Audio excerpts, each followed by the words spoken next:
Hey guys, I'm Will, the channel is Sprout, and this is Sharon. Hi. And together we are going to be exploring Stanley Park in Vancouver, Canada, the #1 rated most beautiful city park in the entire world. And we are going to be giving you a full rundown of how to see the park and experience this as a true local would do. So without further ado, let's jump into it.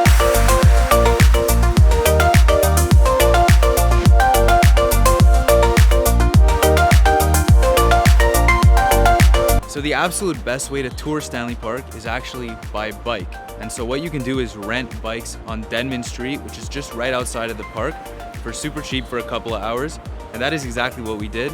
So now we're actually gonna go and bike around the park.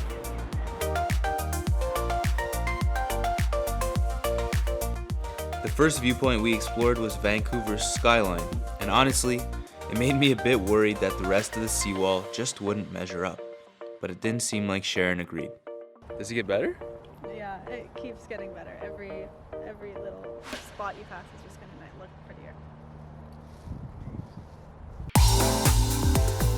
As you push further down, you come across these colorful structures that are unique to the Pacific Northwest, which are called Totem Poles.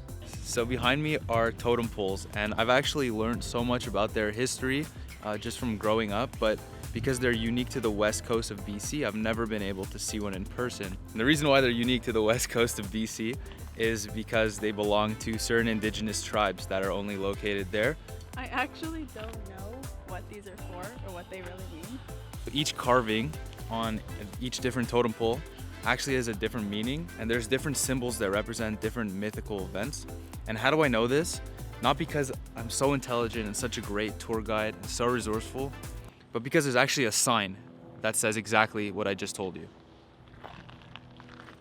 Better? Is that funny? Yeah. Now that you and Sharon both got your daily dosage of history, it's time to explore some more views. You can also get an insane view from here, and this is Hallelujah Point. Not really sure if they were singing Hallelujah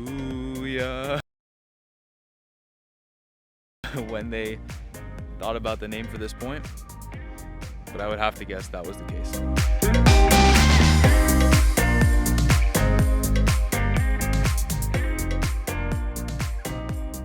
So this next viewpoint is Brockton Lighthouse. This is actually one of the coolest viewpoints in Stanley Park, specifically because you can see West Vancouver, you can see North Vancouver.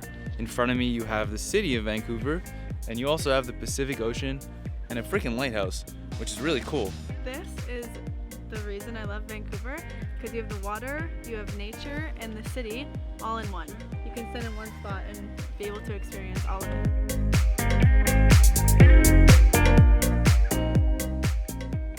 Okay, 2 seconds later from this last video I just recorded, look at this forestry with all of these trees and then the mix of the beach. So look at that, total forest,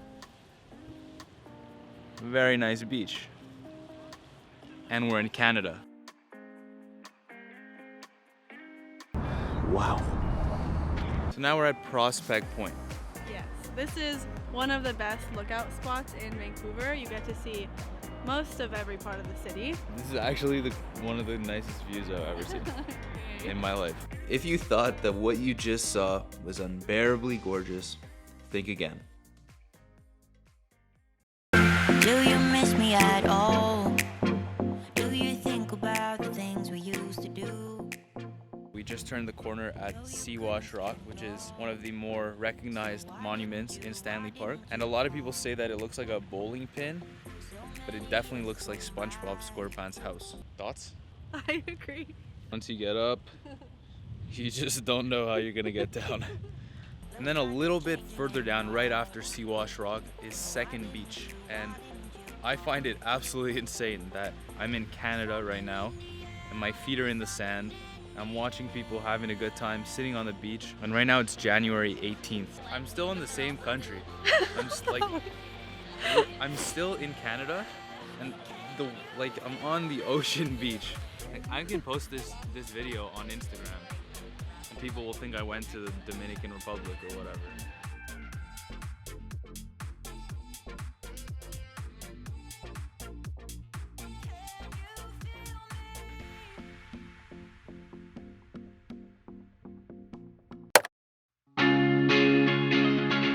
final breathtaking experience in Stanley Park is actually moving away from the seawall and venturing into the forest. Oh, and by the way, this is a highway. I think the craziest part about this is that every single place that you go to in Stanley Park is picture worthy. It's very obvious why this is the most beautiful park in the entire world. And not only that, but we gave ourselves about 2 hours to explore this park, and we ended up staying for over 5 hours. And the important lesson here is that you don't always have to stick to an itinerary. Rather, if you see something off the beaten path, just explore it, just enjoy it, and just experience it.